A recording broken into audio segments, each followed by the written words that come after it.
Our next speakers have already been introduced, but I'll introduce them again. Cynthia Harriman, the Oldways Director of Food and Nutrition Strategies, has been really the driving force of the Whole Grains Council since the beginning. And Kelly Toups, the Director of the Whole Grains Council, and also the Oldways Registered Dietitian. Kelly has food service experience running a college dining hall. And they're going to be talking about the increasing momentum of whole grains in fast casual and quick serve restaurants. So away you go. Okay. Not using no, we're mic'd, thanks. Thank you, Sarah, and it is a pleasure to be here. I always like to be down there making sure, you got the AV and the food and all that other stuff, but it's fun to be up here too. When Kelly was planning the program here, we really decided that we talked to so many other people that told us interesting facts that we thought should be here, and we couldn't give them all 2 minutes and get them all in the room, so we figured that we would share a lot of the information that we gathered through having a talk of our own. So let's just start off by showing you what kind of momentum is happening here. There's the clicker. We're going to talk about how whole grains in food service are much more widespread than you can imagine. We're going to pick up on a theme we've already been hearing something about how flavor is what we're talking about. Taste is no longer a barrier. We're talking about the move toward quality, clean label, and what we're calling the more message and how that affects demand in food service. And talking a little bit about how we talk about whole grains, which is a subject that's already been touched on a little bit, and how we can all work together for creating complete solutions. So I'm going to give you a whirlwind tour here of some of the things that are happening in mainstream that you may not be aware of. I think a lot of us in this room tend to eat really healthy, so we don't even necessarily go in the door of some of the mainstream QSR concepts, but things are happening there and happening very recently that we find very interesting. First of all, this year, Wendy's introduced a Power Mediterranean chicken salad with quinoa and a grilled chicken sandwich that has red quinoa, bulgur, and oats in the bun. We've got Chick-fil-A. Yeah, that one opened my eyes, maybe yours too. A harvest kale and grain bowl. And we're not talking, let's throw a little brown rice on the menu, which is what we've seen previously. Nothing wrong with brown rice, but to get beyond these sort of basics of a wheat bun and brown rice to serving things like red and white quinoa and farro at a Chick-fil-A.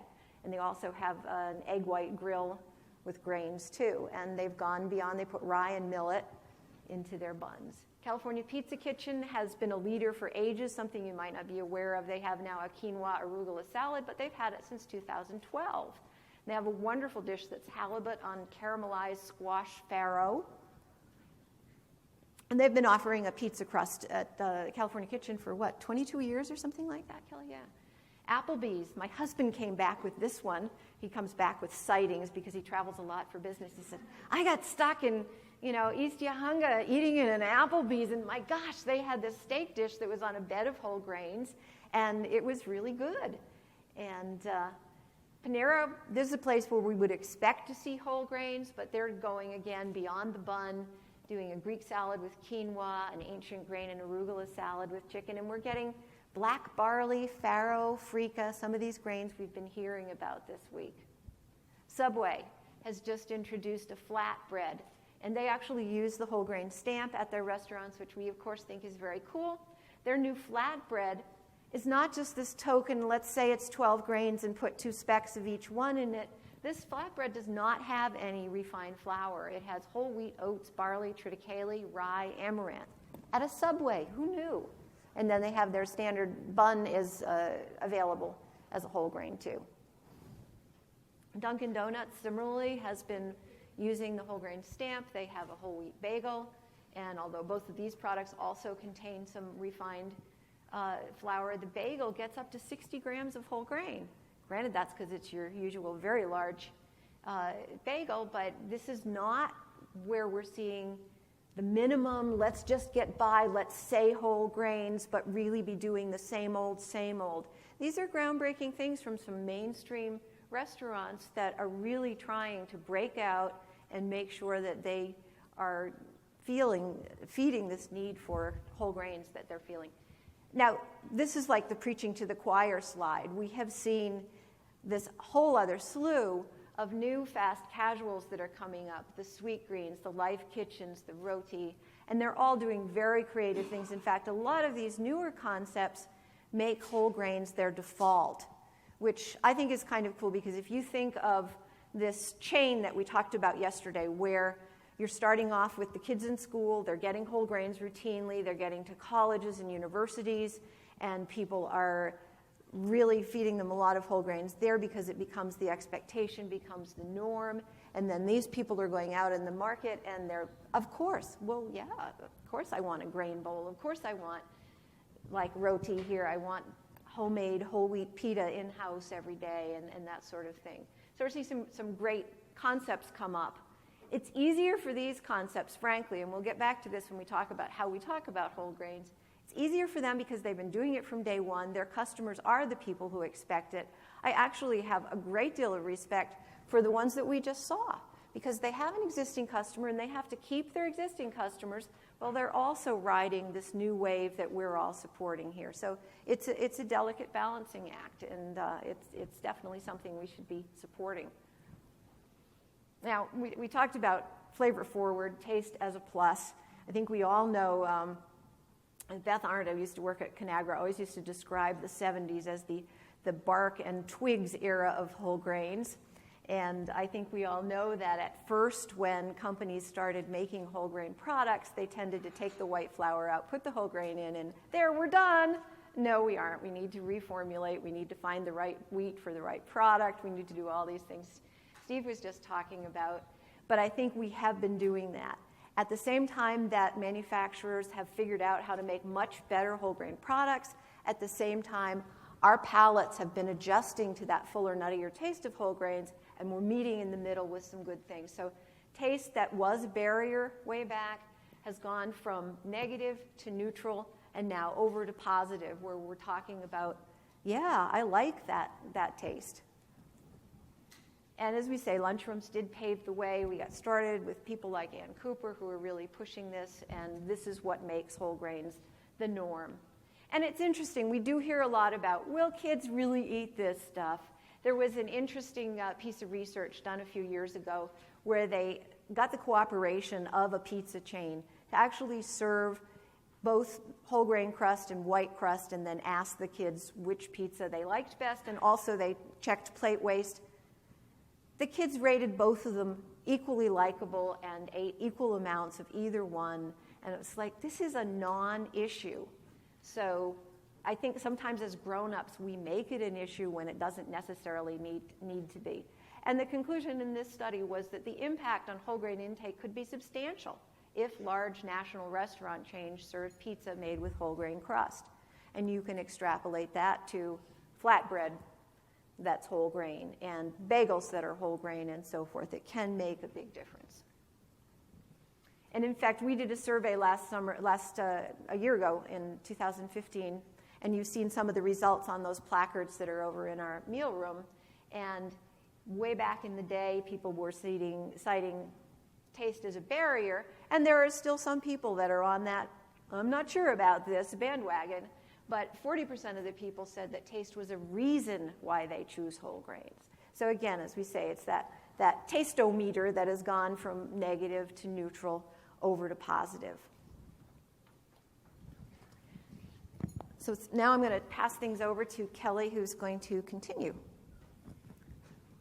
So part of the momentum for whole grains also has to do with the issue of quality.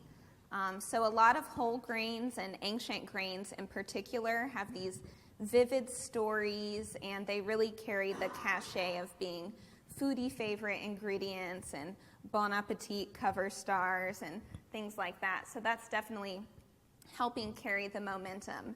And when I was speaking with a chef in preparation for this conference, he was saying that he really uses that reputation to help sell his menu items. So he said that he's done like a fish fried in whole grain batter, and he'll really sell it on the menu. So saying something like haddock battered in ancient grains with beer brewed in-house, and it's a Gulf recipe, or, and really like selling it a lot. So that's one way. We've made it like a day in without talking a lot about nutrition, but I think the point of this is really to say that our relationship with nutrition is changing, and people are sick of hearing low fat, low calorie, less this, less that. Whole grains represent that you're getting more.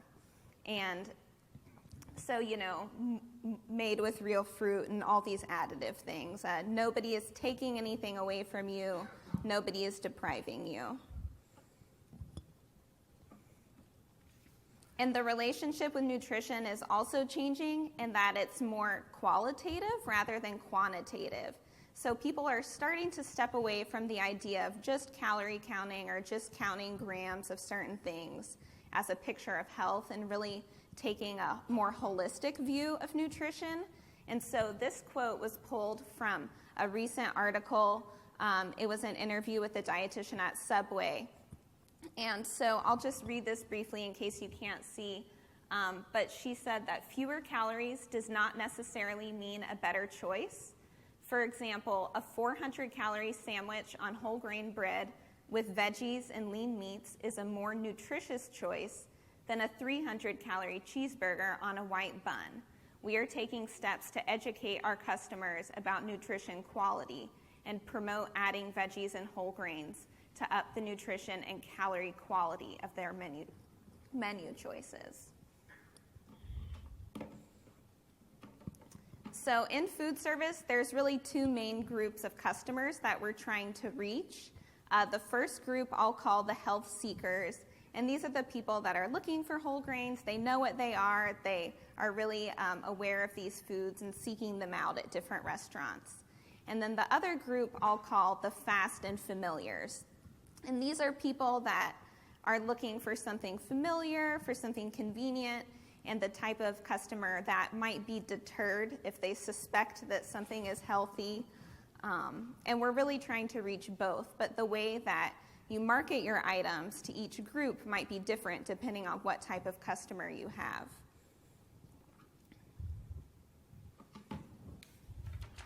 So for the health-seeking group, they want their food to be crave-worthy, they want it to be convenient, but they also want to feel good about what they're eating.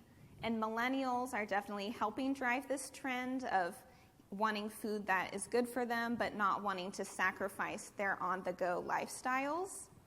And for this reason, whole grains are really helping anchor the trend of these healthy, fast casual meals. So on the left here, we have kind of a Greek take on the Chipotle build-your-own bowl. And on the right here, we have a quinoa bowl with avocado and salmon and pickled veggies. So these are just all quick things you can find on the go.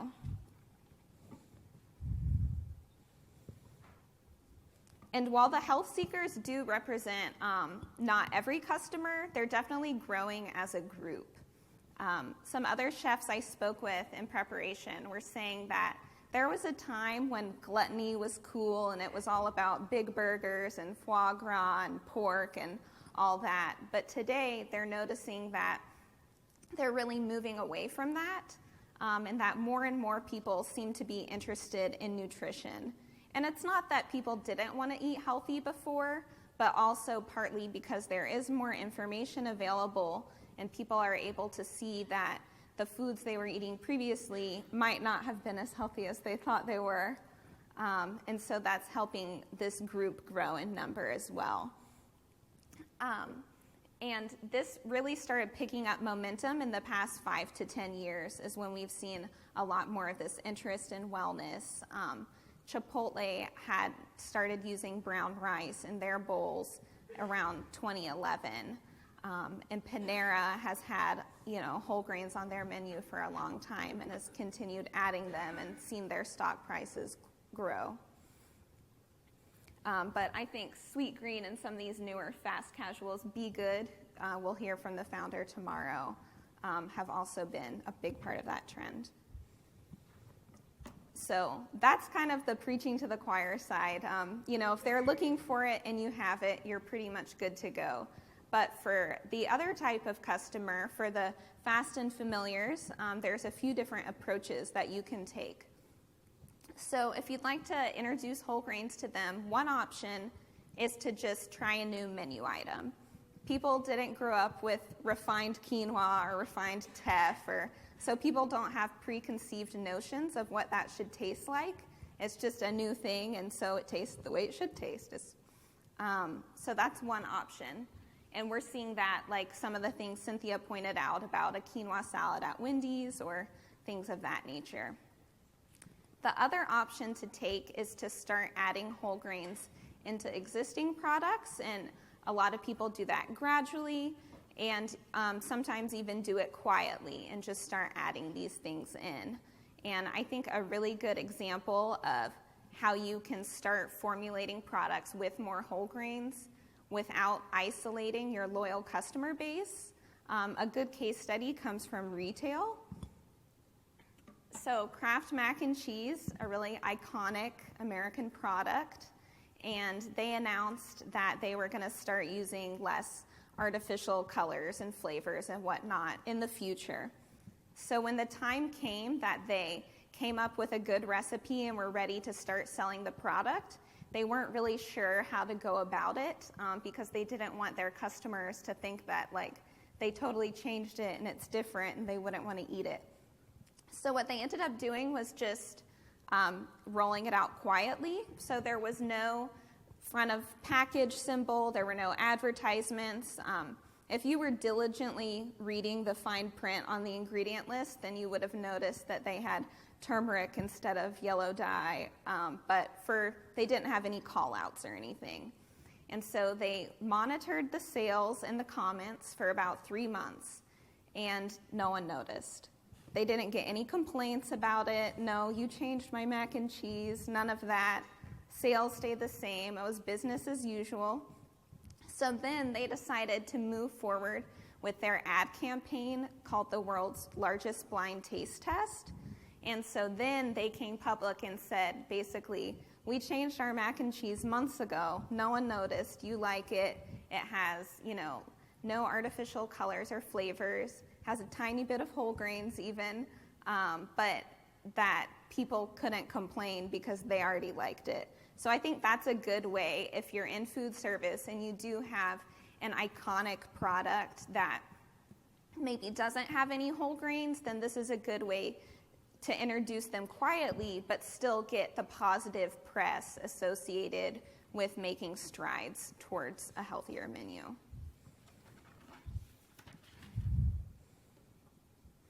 And even if you don't put it on the package or put it on the menu board that your product is made with whole grains, or if you don't describe it a lot, there's still a lot of ways also to get credit and to gain favor from new customers and returning customers.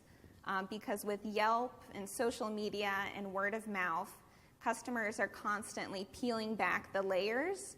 And when they find out, the flatbread at Dunkin Donuts has teff in it and all these other whole grains, who knew? Then that can really help put your company in a better light in their eyes. And then also customers hold you accountable in another way, in that if you're introducing a menu item or a product that's meant to appeal to more health-conscious consumers, so maybe you have a free-range grilled chicken sandwich with an heirloom tomato slice, and then it's just on a white bread.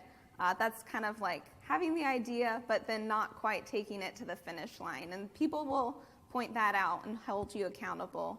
And I think especially with social media, where one person can have such a wide reach, that it's good to be on your toes and make sure that you're doing your due diligence. So to get more whole grains in food service, distributors, manufacturers, and the food service industry can all work together. And I think for distributors in particular, there's a lot of things that they can be doing I spoke with a dietitian who works at Eat Fit NOLA, which is this program in New Orleans where they encourage healthier menu items, and she works with these independent restaurants in New Orleans to help procure healthier items as well. So part of their program, if it's classified for their Eat Fit NOLA program, if it has a symbol on the menu, then that product can't have any white flour or refined grains. And she was telling me that she had the hardest time finding a wrap through her distributor with no white flour, and same with croutons and pizza doughs. So if those things are available through your distribution, making that obvious, and if they're not, then take a look at the portfolio. There are manufacturers making excellent products that fit those needs, so making sure that those are available. Her restaurant, her chefs were ready to pony up the cash and pay for it. They just didn't have that middleman to make the connection through distribution. And so if you do distribution also, take a look at your portfolio and see, are you making half of your grains whole? What does your lineup look like in comparison with that goal? Another issue with distribution that we've heard has to do with case minimums. So a lot of food service are interested in trying like an amaranth dish on the menu, but just can't quite get through 20 cases of amaranth a week or whatever their minimum is. And so one solution that I've heard from one of the people that I was talking to was that some companies like In Harvest are able to do variety packs. So it's a couple packages of quinoa, a couple packages of amaranth, a couple packages of barley, but it's one SKU. That way, when you have to get 20 cases of it, it's not 20 cases of just amaranth, but 20 cases of a mix of different things. So if you're a manufacturer, I would see if that's a possibility for your company, so that people that might not be able to commit to such a high quantity of one particular grain, but still want to embrace some of these ancient grains, then that would be a really good way to go about it. For food service, I would say, just ask, speak up, see what's available. There's been, people have different barriers to whole grains, but a lot of the products that are coming out really address these needs quite well. So for example, there's a lot of individually quick frozen whole grains available. It doesn't mean you're going to be at the stove all day. There's a lot of quick cooking whole grain options. A lot of manufacturers working on really good doughs, breads, pizza crusts, etc. So just building that relationship. I spoke with a dietitian for a large fast food pizza company, and she was saying, being the dietitian there, she gets manufacturers contacting her all the time about vegetable toppings and low-fat pepperoni and this and that. And she said that there weren't as many people contacting her about grains and about whole grain crust. And when they wanted to work with schools to create a pizza crust that was approved for school lunch, there was only one or two companies that were up for the challenge back at that time. So we know that the manufacturers in this room are reaching out, so don't give up and just keep building those connections so that people are able to incorporate your products.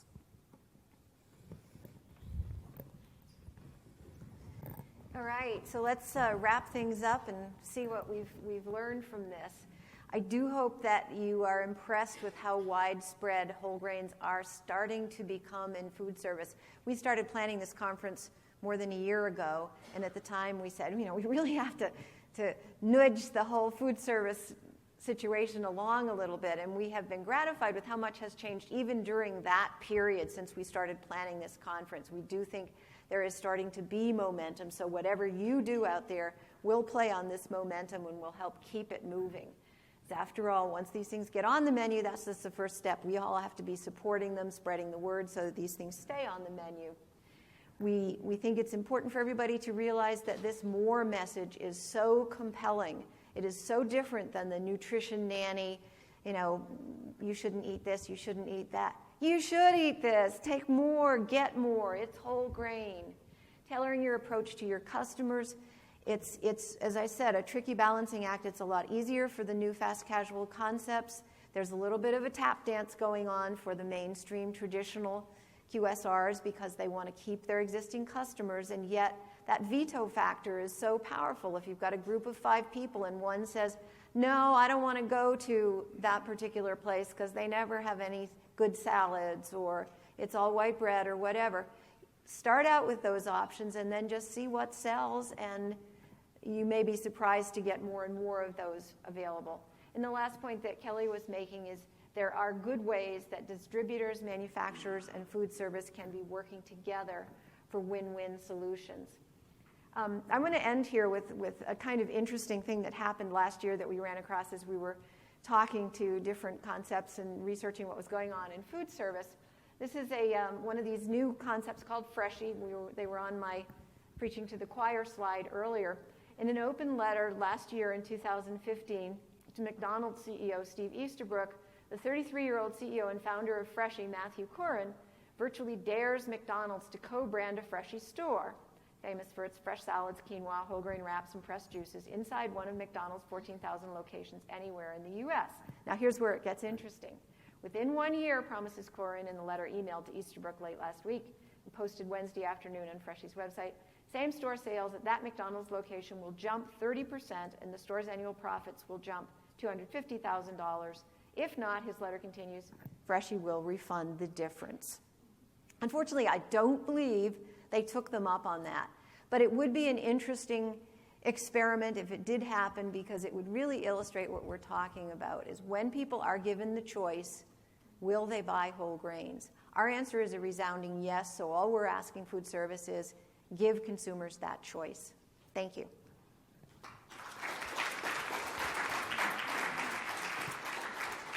And we have time for a few questions here. We're just about, but we can take a few quick questions. Any questions? Yeah.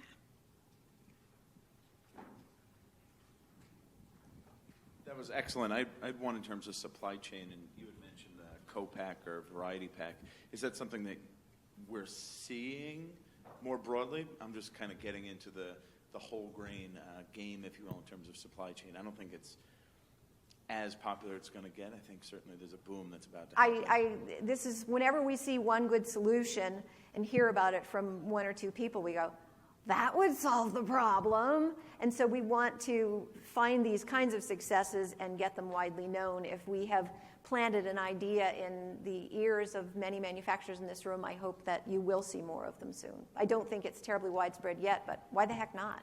Yeah, the operations that we work with specifically, if you don't move 15 cases, you're done. You only have 400 or 500 SKUs, so that's a lot of menu items to compress into 400 or 500 SKUs. So.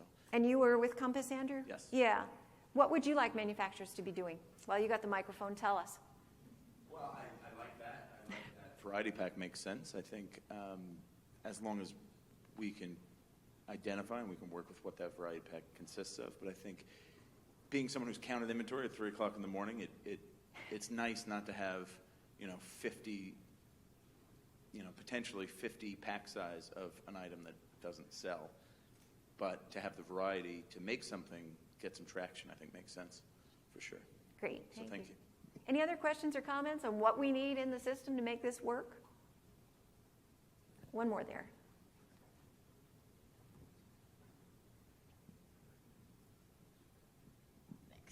Quick question. So I was noticing that a lot of the whole grain menu items are on salads or fish, which I think are traditionally geared at women. Is there a gender divide in the whole grain movement? Oh, that is a very good question. Do you have some thoughts on that, Kelly? We did, as Cynthia mentioned, a survey last summer of consumers' attitudes around whole grains. Which ones are they eating? Are they eating them? What meals are they eating them at? And that full data is available on our website, and you can also email me. My information is in the program book as well. But it was a census representative survey, so we had men and women And to the best of my knowledge, there was not a large significant difference between men and women eating whole grains. But yeah, I can definitely dig that data up for you so you can dive into the numbers more specifically. Okay, let's make this our last question. Also, to just piggyback on that, any awareness of Hispanics switching more into whole grains from like tortillas or any other of their breads that they consume, like bolillos or any of those, pan dulce? Yeah, I'm aware of something that was happening a few years ago. I think it was some information that Mission shared with us way back. They were really surprised when they introduced some whole grain tortillas because they thought it would be a harder sell in the Hispanic market, but because of the big emphasis on families, when they said, this is better for your kids, it really resonated with Hispanic mothers, and they were very eager. So there's one case when the health message didn't backfire, apparently, so that's a good thing. And Kelly, on our survey, I don't think, did we have it broken down by race or not? I can't remember. I don't remember. Yeah. Well, we can look those data up again and see, but this is, I do have that memory of that conversation with Mission, where they were surprised and gratified themselves. Okay, thank you very much.